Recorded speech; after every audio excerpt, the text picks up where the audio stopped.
हरे कृष्णा दोस्तों। तो आज हम बात करने वाले हैं भक्ति में स्थिर कैसे रहे। भक्ति में स्थिर रहने के लिए हमें कुछ अहम बातों का ध्यान देना होगा। जैसे हम सबसे पहले अपना रूटीन को ठीक करें। अगर हमारा रूटीन ही सही नहीं होगा तो हम आगे कैसे बढ़ पाएंगे, है ना। अगर आप मान लो लेट उठ रहे हैं सो के, या आपका रूटीन बिल्कुल डगमाया गया है, तो फिर आप आगे कैसे बढ़ेंगे भक्ति में। अगला पॉइंट, आप अपना एसोसिएशन सही रखें, मतलब भक्तों के संग में रहें। अगर आपकी संगति कुसंगति होगी तो फिर आप बढ़ने के चांसेस बहुत कम हो जाएंगे। अगला, आप अगर आप भक्ति में रियली एडवांस करना चाहते हैं तो आपको ऐसे ग्रंथों का अध्ययन करना चाहिए जो भक्ति की महत्वपूर्णता को बताए।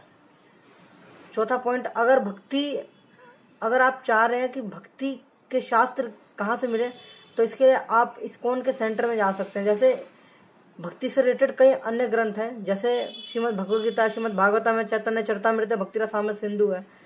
इसका उपयोग अगर हम करें तो हम भक्ति में रियली एडवांस कर पाएंगे। इसके लिए आप सही गुरु के मार्गदर्शन ले सकते हैं। गुरु के मार्गदर्शन से ही एक व्यक्ति निम्न श्रेणी से उच्च कोटि तक जा सकता है।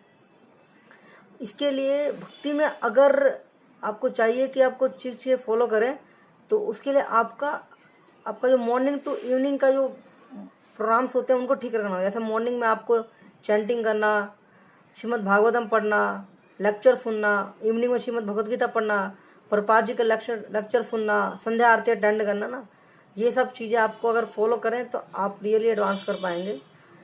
इसमें कुछ ऐसी चीज़ें भी आती है कि जैसे कुछ ऐसी चीज़ें जो आप फॉलो नहीं कर सकते, जैसे कि आप भक्ति में आगे बढ़ने के लिए कुछ गलत चीज़ों का प्रयोग ना करें। जैसे कि हम इंटॉक्सिकेशन कर रहे हैं, या मीट ईटिंग कर रहे हैं, इलिसिट चीज़ों में इन्वॉल्व हैं, या फिर हम अनियन गार्लिक इन सब चीज़ों का उपयोग कर रहे हैं।